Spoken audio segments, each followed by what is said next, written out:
मेरा तरीका ये है कि किसी विषय पर बात करने से पहले एकदम बेसिक बात से हम शुरू करें। कि जैसे मुझसे लोग कहते हैं कि भाई पेरेंट के तौर पे हमें क्या करना चाहिए, क्या नहीं करना चाहिए।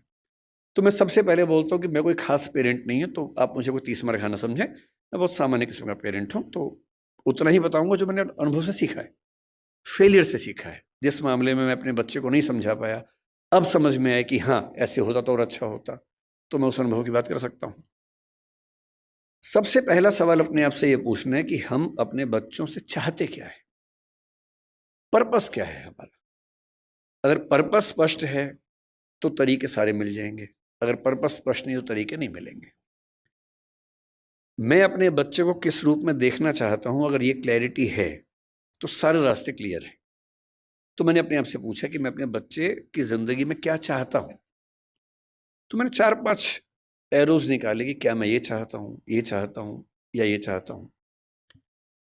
एक चीज मैंने सोची कि मैं अपने बच्चे को सफल होते हुए देखना चाहता हूं, सक्सेसफुल। टाइम हो गया? ठीक है ठीक है, आप जितना कहेंगे 10 मिनट। ये छुप के बोल रहे 10 मिनट, तो मैंने खुल के बोल दिया।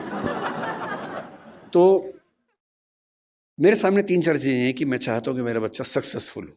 सब चाहते हैं, आप भी चाहते ही होंगे। सक्सेस का मतलब है खूब पैसा हो, पावर हो, प्रसिद्धि हो, सामाजिक रसूख हो।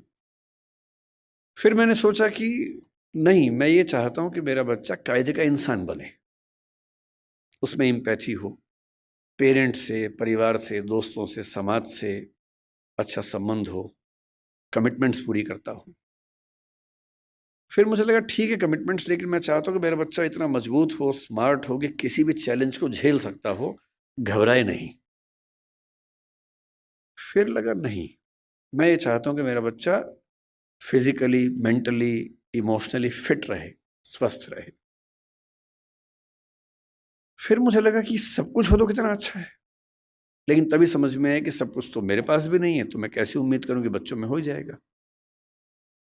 तब मैंने अंत में एक चीज लिखी कि एज ए पेरेंट मेरी सबसे पहली और आखिरी इच्छा ये होनी चाहिए कि मेरा बच्चा खुश रहे जीवन में।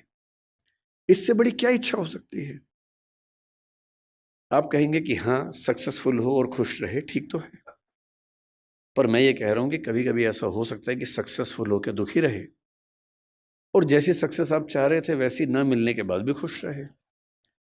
और अगर मुझे दोनों में से एक को चुनना हो कि सक्सेसफुल और दुखी, या कम सक्सेसफुल लेकिन खुश, तो एज ए पेरेंट मेरा पहला भाव क्या होना चाहिए? कि वो खुश रहे।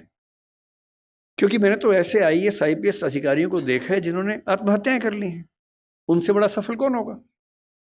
मैंने ऐसे बड़े बड़े टाइकून्स को देखा है बिजनेस की दुनिया के, जो खुश नहीं है, जिनसे बात करो तो लगभग रोते रहते हैं रात दिन, लेकिन टाइकून्स हैं, बहुत अमीर लोग हैं।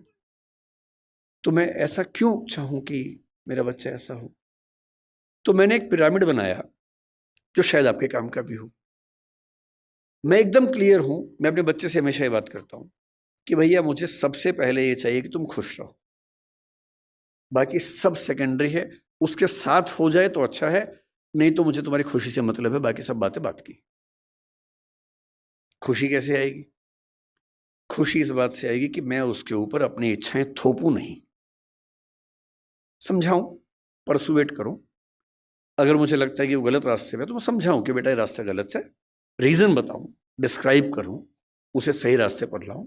समझ जाएगा, क्यों नहीं समझेगा बच्चा? पर मैं अपनी जिद में उसके ऊपर उसका करियर इंपोज करूं, नहीं तुम्हें यही करना होगा, तुम्हें इससे ही शादी करनी होगी, तुम्हें ऐसे ही जीवन जीना होगा। तो मैं ऐसे कई लोगों को जानता हूं जो बहुत सफल हैं और अपने माता पिता से, स्पेशली अपने पिता से नफरत करते हैं। नफरत बहुत भारी शब्द है, लेकिन वो नफरत ही करते हैं। वो कहते हैं कि मेरे पिता ने मुझे जबरदस्ती ये विषय दिलवाया, इंजीनियरिंग करवा दी, मेरी इच्छा नहीं थी। मेरे पापा ने मुझे जबरदस्ती आईएएस का एग्जाम दिलवाया, मेरी इच्छा एकदम नहीं थी, मेरी इच्छा सिंगर बनने की थी। क्योंकि मैं पढ़ने में ठीक था, मैं बन भी गया सिविल सर्वेंट। मैं सिविल सर्वेंट हूं, मैं नौकरी कर रहा हूं ठीक से, पर मुझे मजा नहीं आता है, मैं रोज दुखी होता हूं। और आज भी मेरे पिताजी मुझे कहते हैं उसने कहा कि मेरे पिताजी मुझे रोज़ धमकी देते थे कि अगर ये काम नहीं किया तो मैं सुसाइड कर लूँगा, ये कर दो वरना मैं ये कर दूंगा, ये कर दो वरना मैं वो कर दूंगा। और हमारा पूरा परिवार उनके खौफ में ज़िंदगी जीता रहा। हम सब सफल हैं उनके दबाव की वजह से। पर 3 दिन पहले मेरे पापा ने फिर, ये बात 10 साल पहले की कर रहा हूँ मैं, 3 दिन पहले मेरे पापा ने मुझे फ़ोन किया मेरी शादी के लिए। अब मुझे मार पीट के सिविल सर्वेंट बना दिया है, जो मेरा मन नहीं था। आप कह रहे हैं बेटा लड़की फाइनल कर दी है, इससे शादी करनी है, और मैं किसी को जवान दे चुका था। मैंने कहा पापा मेरी किसी से बात हो गई है। बोले बेटा आत्महत्या कर लूंगा। और उसने कहा कि आज मेरे मन में पहली बार आया कि बोलूं कि कर लो। मैं रोज करूं इससे अच्छा आप एक बार कर लो। मैं 15 साल से कर रहा हूं, एक बार आप भी कर ही लो पापा। अगर इतना इम्पोज करके आपने सफल बना भी दिया तो अपने प्रति जो नफरत पैदा कर लेंगे वो ज्यादा भारी पड़ेगी। इसलिए बच्चे की खुशी का मतलब है ऑटोनॉमी, उसकी इच्छा का सम्मान। हाँ जहां वो गलत है समझाइए, परसुएट कीजिए, कन्विंस कीजिए, दबाव नहीं। जिसकी जिंदगी में एक मिशन हो, अपने मन का काम हो, और ठीक ठाक से रिश्ते हों, 2-4, 1-2 बढ़िया दोस्त हों, परिवार ऐसा हो कि जहां आके उसको मजा आता हो, शाम को घर आते हुए अच्छा लगे, ये नहीं कि अब रात गुजारने के लिए जाना ही होगा। उससे सुखी जीवन किसी का नहीं है। और इसलिए मेरा तो उसूल ये है कि दबाव डालकर अपने बच्चे से कुछ भी ना करवाना है, ना सोचना है। उसके बाद सारी बातें आती हैं।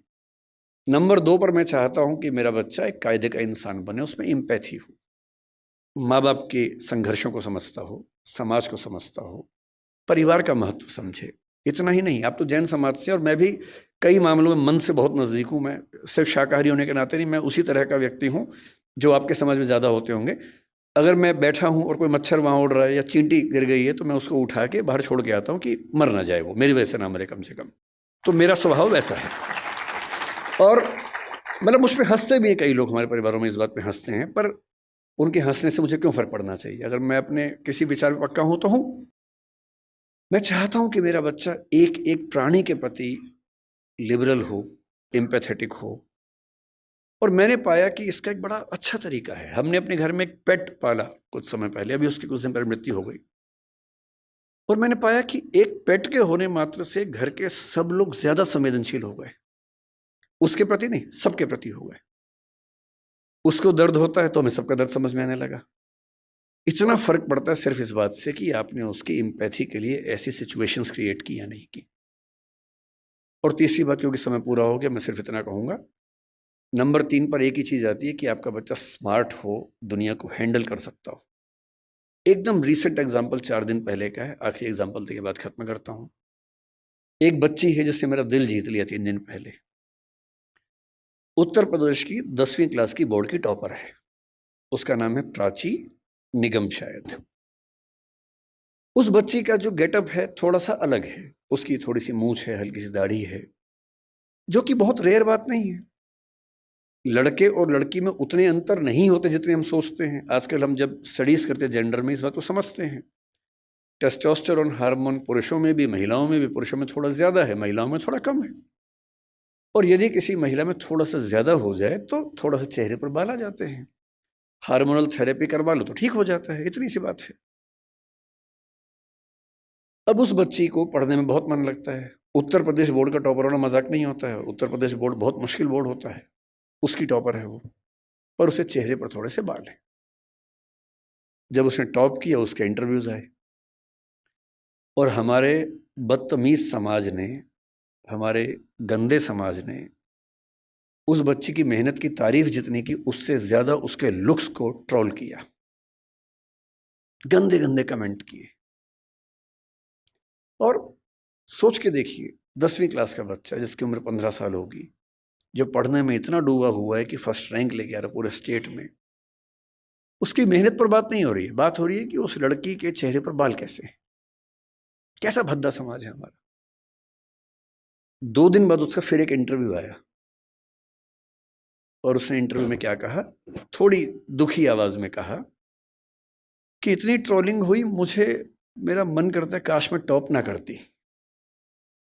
ये हमारे समाज के मुंह पे थप्पड़ है, तेज थप्पड़ है, जो लगना भी चाहिए। लेकिन जो मैं आखिरी बात आपसे कह रहा हूं वो इसके बाद की है। उसके 2 दिन बाद फिर उसका एक इंटरव्यू आया, जो मैंने कल देखा, और उसने कहा कि ट्रोलिंग हुई बहुत, लेकिन मुझे खास फर्क नहीं पड़ रहा, मैं ठीक हूं, इसी बहाने फेमस भी हो गई। और रही बात इसकी, तो ये तो जब चाहूंगी ठीक कर लूंगी, इसमें ऐसी कौन सी बात है। सोशल मीडिया की एंजाइटी हमारे दौर के सबसे बड़े खतरों में से एक है। बच्चे फोटो डालते हैं, लाइक कम आते हैं, एंजाइटी हो जाती है।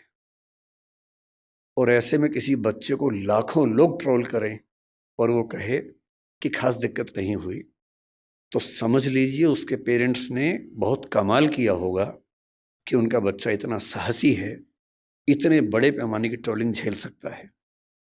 अपने बच्चों को ऐसा